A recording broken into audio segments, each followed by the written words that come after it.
everyone, I'm Agent Ghost and welcome to the archives, and I just want to say yay! We reached over 500 subscribers. Thank you so much, everyone. And before we get into the top 5, I just want to quickly say, anyone that's interested in more detailed explanations or breakdowns of all these builds that I go over, I will leave links down in the description below and you can check those out. If you're not interested, I'm going to try and keep everything in around 2 minutes for each build, so keep that in mind. And please sit back, relax, and enjoy the show. Bye. At number 5, my pure damage raid DPS build.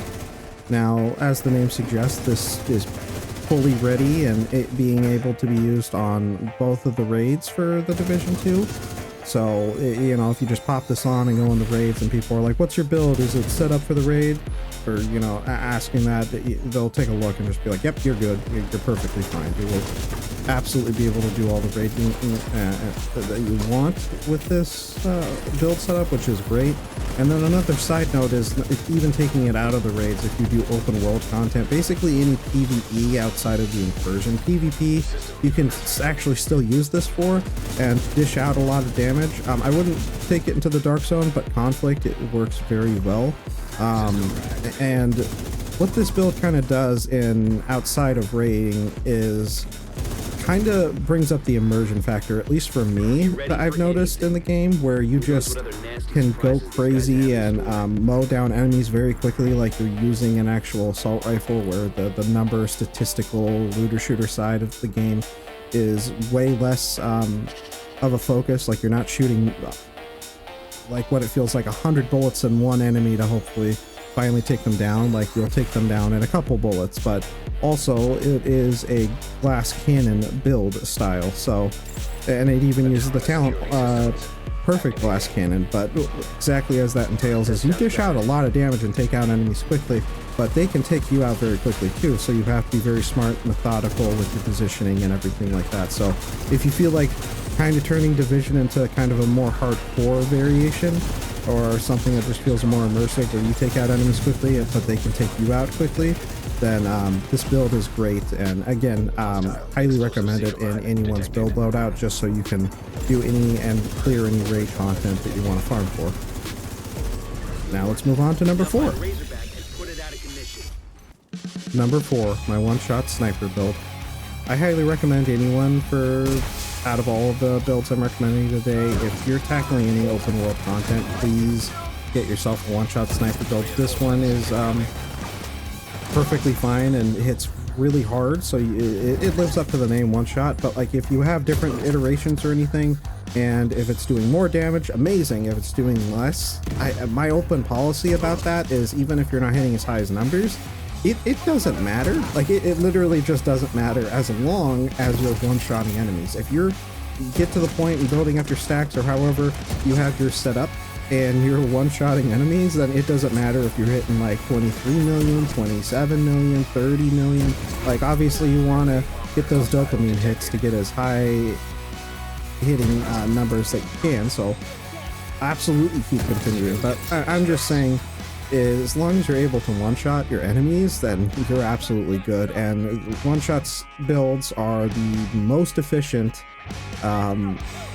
ways to clear out the open world content in this game. Especially, they're mainly, I see them generally used for all 5 of the global directives when they're activated each season. Like it's just, it makes life so much easier having those actives and farming, or sometimes in the store there will be free open events, caches that you can get, and you can collect them by getting levels.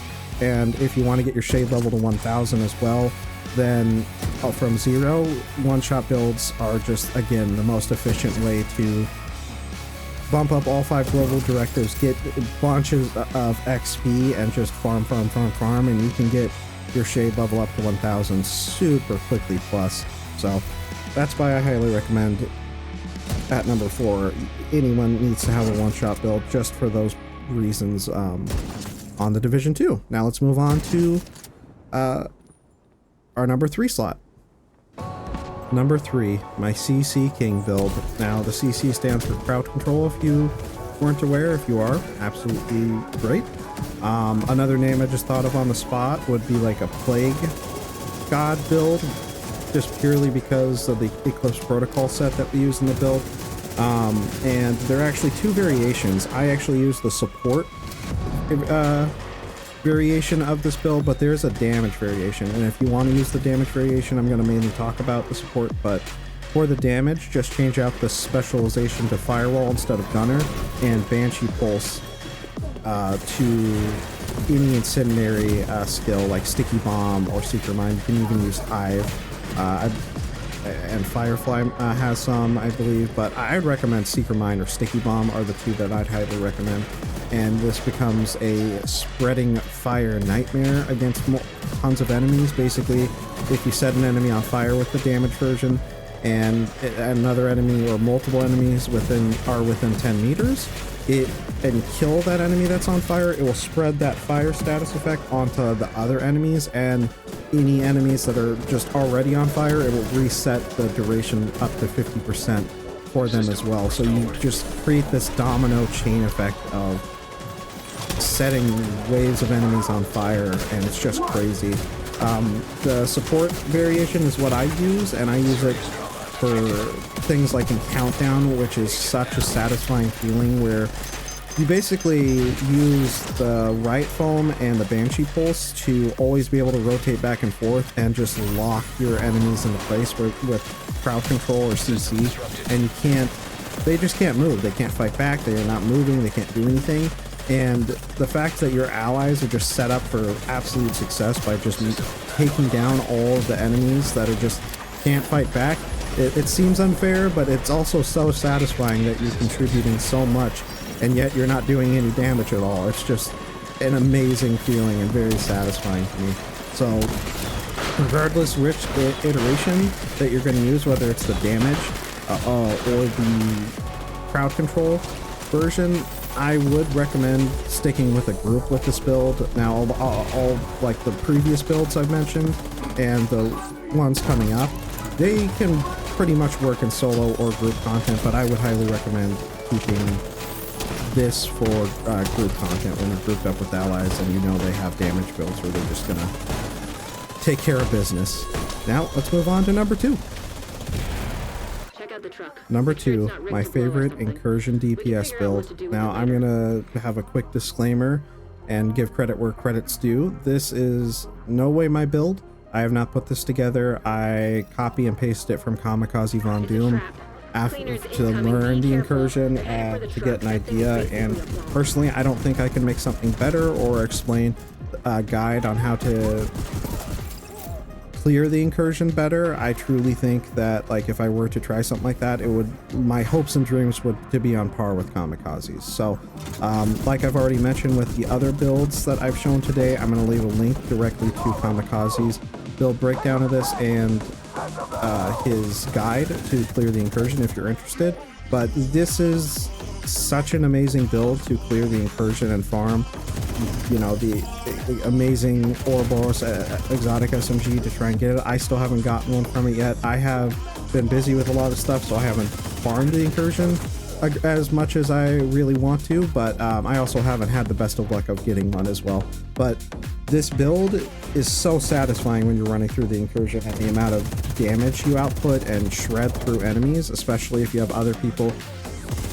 If they're using the exact same build, great, but there are a lot of incursion builds out there that get the job done, and you can clear through it and set yourself for success of learning it as best as you can. And this build really does that, set you up for success. And it's very satisfying once you get your stacks up and everything.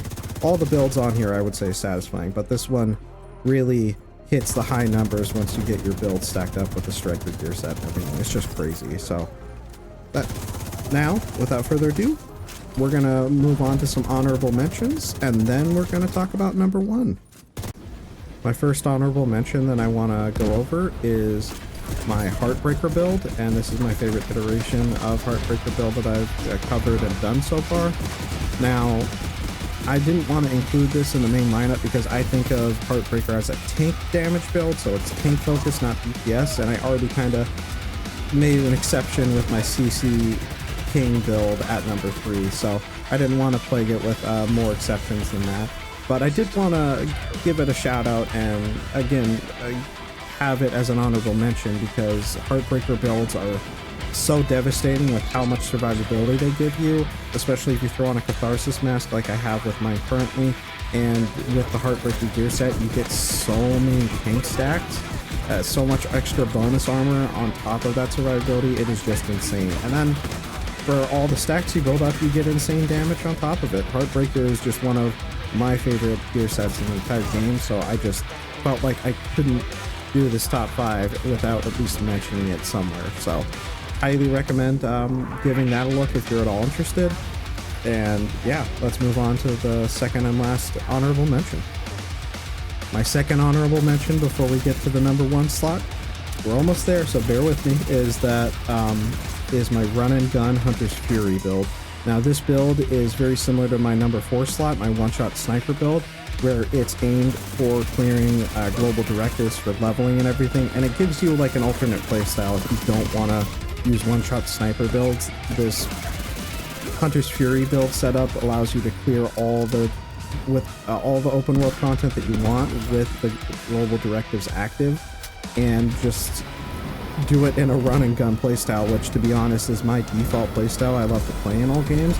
As I've gotten older and over the years, I really like to play everything, but still to this day my default, if I'm just gonna get on and play a game and it's brand new, it's run and gun, and that's why I built this around that playstyle to really just benefit what I like to go for. So again, it's an alternative, and that's why I wanted to give it an honorable mention to my one-shot sniper world for farming shade bubbles and event caches or what have you, and it's just a lot of fun. So definitely give it a try if you're at all interested. And now, without further ado, we're going to the number 1. And finally, number 1, my open world striker build, or I just refer to it as my Eagle Bearer because it uses the Eagle Bearer assault rifle. But this build, even without using the raid Eagle Bearer, is just insane with the amount of damage. I know I've used that word a lot, and I apologize if it's getting repetitive, but it really is just my favorite open world build to use, and I just couldn't put it at number 1. And like I've previously mentioned, that doesn't reflect like any of these build orders as preference, and you could have any of them as the number 1 slot. But this is my favorite to run around just for open world or PvE content in general, and it will allow you to use it in pretty much like 98% of the PvE content outside of raids and incursion. You can use this pretty much anywhere else and have good results and fun times. The amount of survivability you get because of the backpack, I'm going to leave links with more details about it, but you can gain so much bonus armor with Bloodsucker or Perfect Bloodsucker like I have, along with the insane damage the Striker gear set provides.